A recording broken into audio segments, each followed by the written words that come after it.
ఓయ్ నిన్నే ఈరోజు విశేషాలు వచ్చేసరికి హెల్దీ బ్రేక్ఫాస్ట్ సిరీస్ పార్ట్ 4. ఈరోజు బ్రేక్ఫాస్ట్ వచ్చేసరికి మిల్లెట్ దోశ. మిల్లెట్స్ వచ్చేసరికి రాగులు, కొర్రలు, సజ్జలు, జొన్నలు.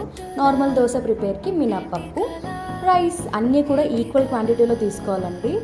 అండ్ అలానే ఇవి మిల్లెట్స్ నానడానికి ఎక్కువ టైం పడుతుంది. సో నేను మార్నింగ్ నానబెట్టేసుకొని ఈవినింగ్ వరకు ఉంచేసుకున్నాను. ఈవినింగ్ మంచిగా 2-3 టైమ్స్ వాష్ చేసేసుకొని మిక్స్ చేసేసుకున్నాను. ఓవర్ నైట్ రుబ్బు మంచిగా పులుస్తుంది.